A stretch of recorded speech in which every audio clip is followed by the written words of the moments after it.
રાતના 2 વાગે હું મારી છતમાં રમતો હતો તો મેં બાજુવાળા ઘરમાં જોયું તો પણ ત્યાં કોઈ રહેતું નહોતું ના કોઈ જતું નહોતું તો ત્યાં મને એક છાયો દેખાણો અને વ્હાઈટ કપડું પણ દેખાણું અને મેં ધ્યાનથી જોયું ને તો ત્યાં મને ચૂડેલ દેખાણી તો મેં જલ્દી અમારા ઘરવાળાઓને ઉઠાડ્યા પણ એ ઉઠ્યા નહીં અને પછી જ્યાં જોવા ગયો ને એને ખબર હતી કે હું એને જોઉં છું તો એ મારા ઘરવાળાને બધાયને બેહોશ કર્યા હતા. હું રાતનો પીપી કરવા ગયો હતો આ તો મને મારા ભાઈબંધના ઘરમાં એક મોટું ફળિયું હતું અને એમાંથી એક મરેલી બકરી નીચે આવી પછી મને વ્હાઈટ કપડું નીચે આવ્યું અને પછી એમાંથી ચૂડેલ દેખાણી. હું રાતના પીપી કરવા ગયો હતો તો મારા ભાઈબંધના ઘરે મોટું ફળિયું હતું ત્યાં ટાવર હતો તો મેં જોયું તો ત્યાં જોયું મરેલી બકરી અને વ્હાઈટ કપડું નીચે આવતા તો મેં હરખી રીતના જોયું તો ત્યાં ચૂડેલ હતી તો પછી હું જેમ બાથરૂમ પર જોયું તો વળી તો ત્યાં ધુવાણો થઈ ગયો હતો તો પછી મેં પાછું જોયું તો ધુવાણો ગાયબ થયો અને ચૂડેલ પણ ગાયબ થઈ તો પાછો હું ઘરમાં જતો હતો તો પાછો એને ધુવાણો આવ્યો અને પાછી જ ચૂડેલ આવી તો મેં પાણો ઘા કર્યો તો ત્યાંથી જ ગાયબ થઈ ગયો પાણો. રાતના 12 વાગે હું મેળી પર ગયો અને મારા ભાઈબંધની ઘરે મોટું ફળિયું હતું એમાં હું રાતે 12 વાગે હું મેળી પર ગયો હતો અને મારા ભાઈબંધની ઘર મોટું ફળિયું હતું એમાંથી એક વાળેલી બકરી દેખાણી અને એમાં વ્હાઈટ કપડું દેખાણું પછી એમાં વ્હાઈટ કપડામાં કંઈક ઊભું હતું એમાં ચૂડેલ ઊભી હતી પછી મેં એ ચૂડેલમાં પાનો ઘા કર્યો એ બધું ગાયબ થઈ ગયું. એક ગામ હતું એનું નામ હતું ઢોલકપુર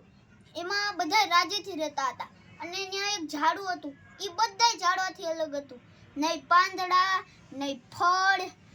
અને એનો કલર અલગ હતો. બધાય ઝાડવાનો પાંદડાનો રંગ લીલો અને થડનો રંગ લાકડા હોય પણ એ આખું જ વ્હાઈટ હતું અને એ ગામવાળા રમતા હતા તો રોજ પૂનમની રાતમાં એ જ ઝાડ આગળ એક લાશ મળતી હતી તો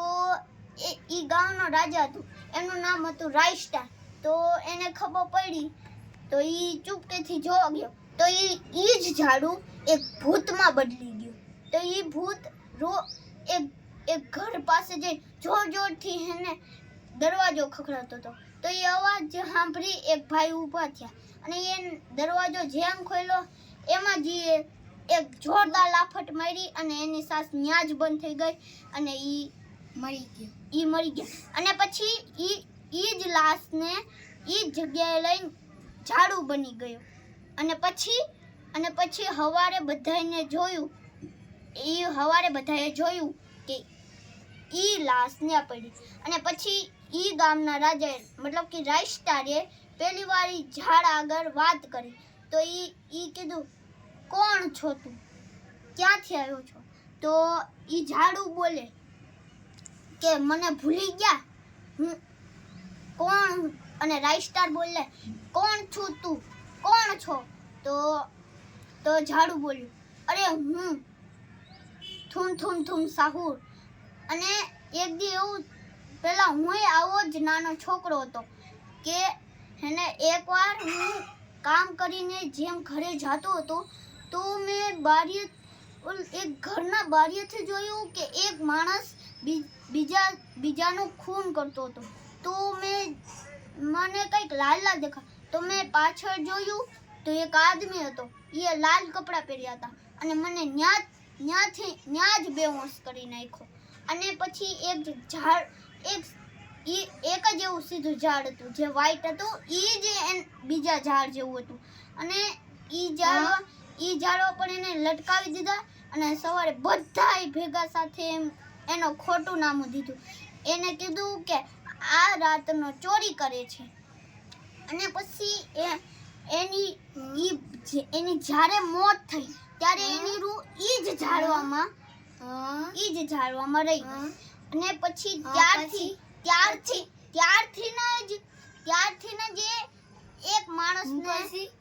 માણસને ચૂને છે ઈ એને મારી નાખે છે. અને પછી રાઈસ્ટારે કીધું કે હેને હવે તો ઈ મરી ગયા છે તો સીધા માણસને શું કામ મારીશ? તો ઈ ઘડીક મૂંગો રહ્યો. તો પછી કીધું કાંઈ વાંધો નહીં કે આજ પૂનમની રાત એક દીવો જળા, બધાએ એક દીવો જળાવ્યો. અને પછી બધાએ દીવો હળગાવ્યો અને પછી એની યાદો કરી અને પછી ઈ જ ઝાડું સળગી ગયું. પછી અપૂરો બાય બાય. એકવાર ઈ જ રાત પૂનમની રાત મતલબ બધાય ગામવાળા એક દીવો હળગાવતા હતા. અને જે દીવો ન હળગાવે એના સપનામાં એક જ વાત આવે, થૂમ થૂમ થૂમ સાહુર. અને પછી ઈ શાંત થયું. પછી ગાવ વળી બધાય રાજી રહેવા માંડ્યા. તો ઈ રાજી જાજવા ન ટૂંકી એમ જ પાછું પૂનમની રાત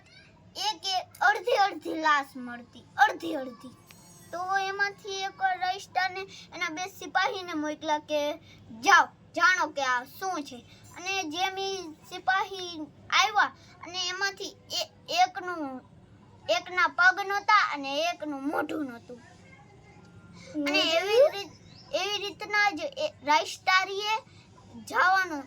ત્યાં ચૂકેથી ગયા અને જોયું કે ત્યાં એક